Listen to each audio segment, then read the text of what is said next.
Lokesh cinematic universe, the most promising cinematic universe of India. सिर्फ 3 movies के साथ, कैथी, विक्रम और Leo. LCU came out as the best Indian cinematic universe. But future का क्या LCU इसी तरीके से अपनी सारी मूवीज को कनेक्ट करके एक हमें बड़ी टीम अप मूवी दे पाएगा, या फिर ये भी बाकी सारे इंडियन यूनिवर्सेस की तरह इवेंचुअली धीरे धीरे करके खत्म हो जाएगा? तो चलिए पता करते हैं इस वीडियो में, क्योंकि मेरे पास कुछ ऐसे सॉलिड पॉइंट्स हैं जो कि आपको भी एलसीयू की फिक्र करने पर मजबूर कर देंगे।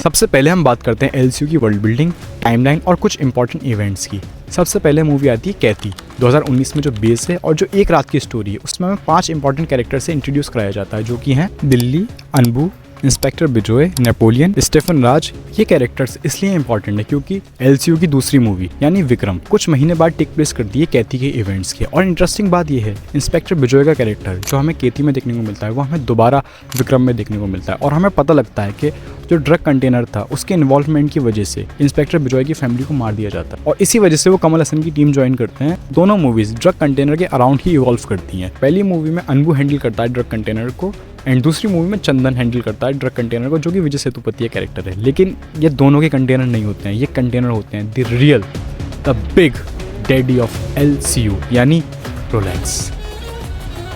क्योंकि हमें जो ड्रग्स पर निशान देखने को मिलते हैं स्कॉर्पियंस के, वही निशान, सेम निशान हमें रोलेक्स की बॉडी पर भी देखने को मिलते हैं। तो इससे ये बात साबित हो जाती है वो ड्रग्स और पूरा एक कार्टेल रोलेक्स का ही है। और फिर तो लास्ट में वो लेजेंडरी कैमियो और आइकॉनिक कैमियो के साथ रोलेक्स खुद आता है विक्रम के लास्ट में, और वो ऑरा फार्मिंग सीन, वो तो फिर रेस्ट दी हिस्ट्री सबको पता है, तो फिर पता ही लग जाता है कि सब कुछ रोलेक्स का ही है। यहाँ तक तो ये यूनिवर्स ऑलमोस्ट परफेक्ट जैसा लगता है लोकेश कनगराज को भी और ऑडियंस को भी, लाइक एक आइडियल फेरी टेल यूनिवर्स जो बॉक्स ऑफिस पे भी नंबर्स जनरेट कर रहा है, और अच्छे सिनेफाइल फैंस हैं उनको भी यूनिवर्स पसंद आ रहा है। ठीक ठाक कनेक्टिविटी, ऑलमोस्ट लाइक परफेक्ट। फिर आती है लियो, जो कुछ सालों बाद टेक प्लेस करती है कैथी और विक्रम के इवेंट के। इसमें हमें नेपोलियन कैरेक्टर देखने को मिलता है जो कैथी मूवी से है, और इसमें ठीक ठाक कनेक्शन छिड़के गए हैं, लेकिन फिर भी ये मूवी एक स्टैंड अलोन मूवी की तरह फील होती है। फैंस के दिल में भी ये एक स्टैंड अलोन मूवी की तरह ही जगह बनाती है। हालांकि इसमें लास्ट में विक्रम यानी कमल सर का मैसेज भी है लियो के पास, फिर भी ये मूवी एक स्टैंड अलोन मूवी की तरह ही फील होती है। ये काफ़ी बड़ी प्रॉब्लम है एक सिनेमैटिक यूनिवर्स के लिए, और यहीं से एक सबसे बड़ी प्रॉब्लम शुरू होती है। जो प्रॉब्लम है लोकेश कनगराज को, no doubt Lokesh Kanagaraj is an extraordinary director. उनकी रॉ और ग्रिटी स्टोरी टेलिंग और वो कूल स्टाइलिश एक्शन सीक्वेंसेस देखने में बहुत ज़्यादा मज़े आते हैं। बट फिर भी एक यूनिवर्स की सारी मूवीज़ एक डायरेक्टर कैसे डायरेक्ट कर सकता है? लोकेश ऑलरेडी काफ़ी सारे इंटरव्यूज़ में कह चुके हैं कि वो सिर्फ और सिर्फ अपने करियर में 10 मूवीज़ बनाएंगे, जिसमें से वो 5 ऑलरेडी बना चुके हैं, और बाकी 5 में क्या यूनिवर्स पूरा खत्म? जिसमें उन्होंने कुली के पोस्ट क्रेडिट सीन में आमिर खान के कैरेक्टर को अलग इंट्रोड्यूस कर दिया है, यानी उसकी एक अलग मूवी, कुली का यूनिवर्स अलग। ये सब क्या चल रहा है? पहले आपको अपना एक यूनिवर्स तो कंप्लीट करना चाहिए, या आप एक तरीके से भटक रहे हो। जब उन्होंने कैथी बनाई थी तो कैथी एक स्टैंड अलोन मूवी की तरह आई थी, बट उसके मैसिव सक्सेस के बाद 25 करोड़ के बजट में मोर देन 100 करोड़ कमाने के बाद फिर उन्होंने जब विक्रम डायरेक्ट करी तो उनको ऐसा लगा कि चलो अब एक यूनिवर्स क्रिएट करते हैं, जो कि उन्होंने बेशक किया भी। बट फिर भी कैथी, विक्रम और लियो अभी इस तरीके की वर्ल्ड बिल्डिंग क्रिएट नहीं कर पाई है, इस तरीके के कैरेक्टर्स क्रिएट नहीं कर पाई है, इस तरीके की स्टोरी क्रिएट नहीं कर पाई है कि बची कुची कुछ मूवीज में पूरा यूनिवर्स सिमट जाए। अभी जो बाकी की मूवीज कंफर्म है एलसीयू में, वो है एक कैथी 2, जो कि हमें मोस्ट प्रोबेबली 2026 के एंड में या फिर 27 तक देखने को मिलेंगी। फिर उसके बाद आएगी विक्रम 2, जो कि 28 या फिर 29 तक देखने को मिलेगी। फिर आएगी रोलेक्स, वो कब आएगी? 2030 के बाद, लाइक सीरियसली। और फिर उसके बाद उनका मन करा तो वो स्टैंड अलोन मूवीज अलग बनाएंगे, और फिर उसके बाद कुल्ली अलग चल रही है और आमिर खान की मूवी अलग होगी, और फिर उसके बाद स्ट्रॉन्ग रूमर्स में बहुत ज़्यादा है कि वो रजनी सर और कमल हसन सर के साथ एक मूवी अलग बनाने वाले हैं। तो इसके बाद आप ही सोचो कि यूनिवर्स किस राह पर जा रहा है। और लियो की तो मैं एक बात करना भूल ही गया, जो कि बहुत ज़्यादा इंपॉर्टेंट बात है, जो है थालापति विजय का कैरेक्टर। थालापति अपनी लास्ट मूवी करने के बाद, थालापति 69 करने के बाद रिटायर होने वाले हैं, और फिर इसके बाद लियो के कैरेक्टर का क्या होगा? पार्थिबन के कैरेक्टर का क्या होगा? जो हमें लास्ट में लियो के पोस्ट क्रेडिट सीन में विक्रम का कॉल देखने को मिला था लियो के पास, उसका कुछ मतलब नहीं होगा।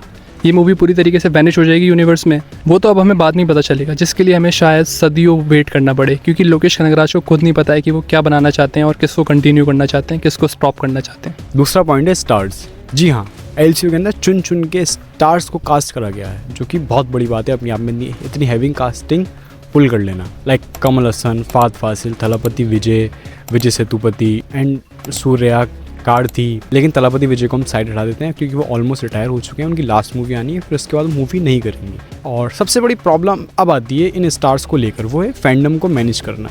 क्योंकि अगर कभी आप टीम अप मूवी बनाओगे जो कि इन फ्यूचर ज़रूर बनेगी, तो इनको एक इक्वल टाइम देना एंड इक्वल लाइक मोमेंट्स देना सबसे ज़्यादा डिफ़िकल्ट होगा। और आपने अगर किसी भी फैंडम को सही से कैटर नहीं करा तो आपकी मूवी को हैवी बैकलैश मिल सकता है, जो कि आपके लिए बहुत बड़ी प्रॉब्लम हो सकती है, क्योंकि आप लोग तो जानते ही हो टॉक्सिक फैंडम को बहुत ज़्यादा है। एंड अगर किसी एक्टर ने अपनी ईगो पर बात ले ली, जो कि आई होप नहीं लेंगे, बट अगर ले ली इफ़ पॉसिबल, देन पूरा यूनिवर्स ख़त्म है, शैटर हो जाएगा पूरा यूनिवर्स। होपफुली इन सारे पॉइंट्स के बावजूद लोकेश कनगराज इसको पुल करने में कामयाब होंगे, लेकिन उनको टाइम लगेगा। और सबसे ज़्यादा प्रॉब्लम टाइम की तो है, वक्त ही तो नहीं है हमारे पास, क्योंकि जो आपके सागा की मेन लीड है यानी कमल हसन का कैरेक्टर विक्रम, उनकी एज हो रही है। लाइक हार्श ट्रूथ है, ये लिविंग लेजेंड है वो, लेकिन समय से कौन लड़ा है, एज तो सबकी होती है ना, तो उनकी भी एज हो रही है, वो 70 के हैं। लाइक आपका भी क्लाइमैक्स आएगा, आपकी जो बिग टीम अप मूवी जो आएगी अभी नहीं पता कितनी दूर है, अभी तो आपकी सेटअप मूवीज़ में इतना टाइम लग रहा है, तो ऑलमोस्ट 5 to 8 ईयर्स तो मान ही लो एटलीस्ट। तो अभी भी वो एक्शन नहीं करते हैं, बट अभी उनका एक्शन काफ़ी ज़्यादा बिलीवेबल तो लगता है, कन्विंसिंग तो लगता है। आने वाले वक्त में उनके लिए बहुत डिफिकल्ट होगा ये भी करना, क्योंकि एज के साथ बहुत मुश्किल होता है। वो तो कमल हसन सर बहुत ज़्यादा अच्छे कमिटमेंट वाले एक्टर हैं, वो अब भी इतनी ज़्यादा कन्विक्शन के साथ चीज़ें पुल कर लेते हैं कि इतना ईजी लगता है उनकी एक्टिंग देखते हुए कि ईजीली कर रहा है, लेकिन कब तक, प्रॉब्लम यही है। लोकेश कनगराज को ये यूनिवर्स जल्द से जल्द रैप अप करना होगा। तो तीसरा पॉइंट है हमारे पास इंडियन ऑडियंस माइंडसेट। जैसा कि आपको पता है कि larger number of Indian common audience सिर्फ और सिर्फ स्टैंड लोन मूवीज़ देखना पसंद करती है और मैक्स टू मैक्स किसी मूवीज़ के सीक्वल्स या फिर मूवीज़ के सीक्वल्स वाली फ्रेंचाइजीज देखना पसंद करती है, जैसे कि हो गई आपकी क्रिश, धूम और गोलमाल जैसी बहुत सारी अनगिनत फ्रेंचाइजीज हैं। बट एक सिनेमैटिक यूनिवर्स ये इंडियन ऑडियंस के लिए इतना अच्छा नहीं है, जिसमें आपको बहुत सारी मूवीज़ देखनी पड़ती हैं क्योंकि वो एक दूसरे से कनेक्टेड होती हैं, और अगर आप एक भी मूवी मिस कर दोगे तो आपका कुछ मतलब नहीं बनेगा। ये ज़्यादातर लार्जर नंबर ऑफ ऑडियंस देखना पसंद नहीं करती, ये उनको एक बर्डन की तरह फील होता है कि मुझे नई मूवी देखने के लिए पहले की वो 2-3-4 मूवीज़ क्यों देखनी पड़ेंगी। तो ये इंडियन ऑडियंस के लिए इस तरीके से नहीं बनी है, और उसके बावजूद फिर आपको 5-10 साल का वेट करना पड़ेगा, और फिर उसके बाद भी अच्छी मूवी नहीं आई। और ऊपर से लोकेश कनगराज इसमें और ज़्यादा कन्फ्यूजन बढ़ाने का काम करते हैं, क्योंकि जब लियो आई थी तो वो लियो आने से पहले बार बार बोल रहे थे, बहुत सारे इंटरव्यूज़ में उनसे पूछा गया था कि लियो एलसीयू का पार्ट होने वाली है या नहीं, बट उन्होंने हर इंटरव्यू में कहा कि लियो एक स्टैंड लोन मूवी है और वो एलसीयू का पार्ट किसी भी तरीके से नहीं होगी। बट जब लियो आती है तो हम सबको पता चलता है कि लियो भी एलसीयू का पार्ट है। और इसी तरीके से कुली आने से पहले वो सबसे बोल रहे थे कि कुली एक स्टैंड लोन मूवी है और वो एलसीयू का पार्ट नहीं है, और कुली आने के बाद लोग बहुत ज़्यादा कंफ्यूज हो चुके हैं कि वो एलसीयू का पार्ट है कि नहीं, और लोग अलग अलग तरीके की फैन थ्योरीज बना रहे हैं। लोग बोल रहे हैं आमिर खान का जो कैरेक्टर था दहा और जो सूर्य का कैरेक्टर था रोलेक्स वो एक दूसरे से कनेक्टेड हैं और भाई का कुछ एंगल है। इस तरीके की फैन थ्योरीज बन रही हैं, तो इसीलिए जनरल ऑडियंस के लिए ये और ज़्यादा कन्फ्यूजन क्रिएट करता है। इस तरीके से सिनेमैटिक यूनिवर्स नहीं बनता है कन्फ्यूजन के साथ, एक क्लैरिटी होती है, एक रोड मैप होता है, उसको आपको फॉलो करना होता है। बट मैं आपको क्लियर कर देता हूँ कि कुली एलसीयू का पार्ट बिल्कुल भी नहीं है। बट जनरल ऑडियंस का क्या, उनके पास तो इतना टाइम नहीं है कि वो इस तरीके से वीडियोस देखें और पता करें कि कौन सी मूवी किस यूनिवर्स का पार्ट है, कौन सी मूवी किस यूनिवर्स का पार्ट नहीं है। तो इस तरीके से कन्फ्यूजन और क्रिएट होती है और आपका यूनिवर्स इसी तरीके से कन्फ्यूजन के साथ ख़त्म होता जाएगा। इन सारे पॉइंट्स के बावजूद we love Lokesh Kanagaraj cinematic universe. Like this is the best cinematic universe we ever have in India.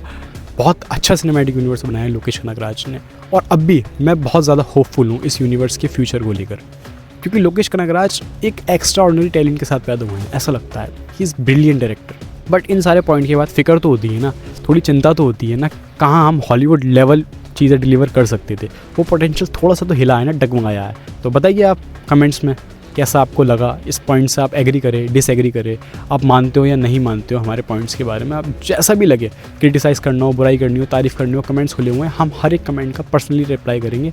आओ कमेंट्स में बात करते हैं। तो लाइक कर दो, शेयर कर दो, सब्सक्राइब कर दो, and thank you for the 100 subscribers. Love you all. Guess I will see you at the movies.